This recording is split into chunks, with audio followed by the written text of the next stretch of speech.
Watch what happens the next time you win something. Not big, just a promotion, a new relationship, a little glow-up. Watch who goes quiet.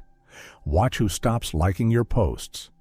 Watch who suddenly remembers every flaw you ever had, right when you stop needing them to remind you. That silence isn't random. It's a signal. And one of the darkest minds in philosophy spent his entire life decoding exactly what it means.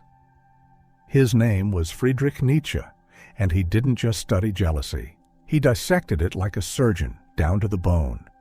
He found something most people are too polite to say out loud. Envy never announces itself. It hides behind compliments, behind concern, behind silence. Today, we're exposing 7 things jealous people do the moment they realize they can't keep up with you. Stick around till the end. This might change how you see certain people in your life. And if this resonates, hit subscribe because we're just getting started. 1. They watch you in silence.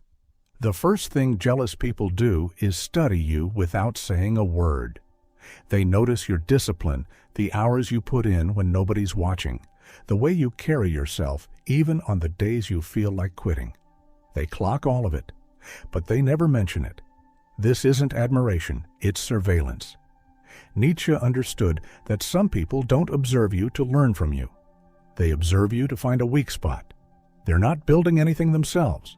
They're just collecting quiet evidence, waiting for the right moment to use it. And here's the trap.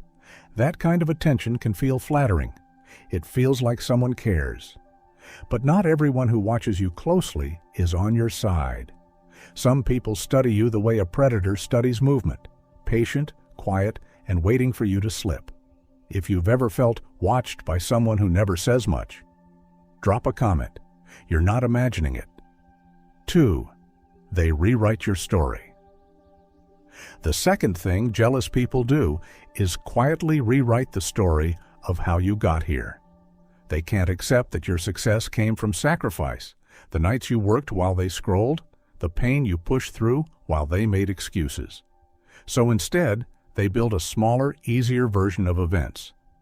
Suddenly, you got lucky. Suddenly, you had connections or had it easier. Your years of grinding become a footnote, a fluke, an accident. Nietzsche called this an inversion of values. When the weak can't rise to your level, they don't try to grow. They try to shrink the meaning of what you built. It's a survival mechanism. If your win was earned, that means their stagnation is a choice. So it's easier to make your story smaller than to make their own effort bigger. Have you ever had someone minimize something you worked hard for? Tell us in the comments. We want to hear it. 3. They vanish when you win, appear when you fall. Pay close attention to this one because once you see it, you can't unsee it. When you succeed, certain people go completely silent. No congratulations, no message, nothing. But the second you stumble, even slightly, they reappear almost instantly, asking if you're okay in a tone that doesn't quite hide the satisfaction underneath. This is one of the more uncomfortable truths about human nature. Some people don't need you to fail forever. They just need you to fail enough to stay beneath them. Your struggle makes them feel normal again. Your pain is, quietly, a relief to them. It's not that they're evil. Most of the time they'd never admit it, even to themselves. But the pattern doesn't lie. Watch who shows up for your wins. Watch who shows up for your losses. The difference tells you everything. 4. They recruit others.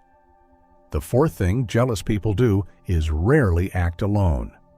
Deep down, they know they can't outshine you one-on-one, so instead, they whisper. They plant little seeds of doubt in other people's minds, dressed up as concern.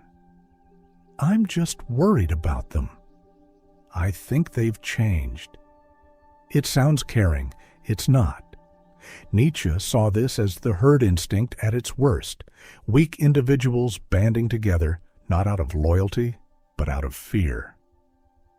A crowd feels safer than standing alone in front of someone strong. So they build a quiet little coalition, one conversation at a time. This is why sometimes, out of nowhere, several people seem distant at once. It rarely happens by accident. There's usually a quiet hand behind it, stirring just enough doubt to keep you isolated. If you've ever felt the room shift against you for no clear reason, you already know exactly what this feels like. 5. They copy you while denying it. The fifth thing jealous people do cuts deeper than most. They copy you, then act like they never noticed you at all. Your style, your ideas, your way of speaking, suddenly it shows up in someone else's life, repackaged and presented as their own original thought. Nietzsche put it bluntly, imitation is often the only form of recognition the weak are capable of giving because they can't create. They can only copy. And then, to protect their pride, they lie about where it came from. This is what makes it sting. It's not competition. It's theft wearing a disguise of coincidence. They'll never credit you because crediting you would mean admitting you were the original, and they were just following. Notice it, but don't let it shrink you. Being copied is proof you built something worth copying in the first place.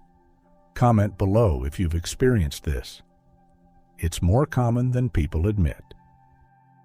6. They wait. The sixth thing jealous people do is the saddest of them all. They simply wait. They don't build. They don't grow. They don't ask themselves hard questions about why their life looks the way it does. They just sit still, quietly hoping time and gravity will do what they can't, pull you back down to their level. Nietzsche called this the morality of the weak. Instead of asking, how do I rise? The mindset becomes, how do I make sure no one rises higher than me? It's not ambition, it's stagnation dressed up as patience. And here's the tragedy. While they're waiting for your downfall, you're out there evolving, becoming sharper, stronger, more yourself. Time isn't on their side. It never was. The only person waiting loses by default because life keeps moving whether they grow or not. Don't slow down for people who are only standing still. 7. They call your strength arrogance. The seventh thing jealous people do is the deepest cut of all. They punish your strength by renaming it. When you stand confidently, they call you arrogant.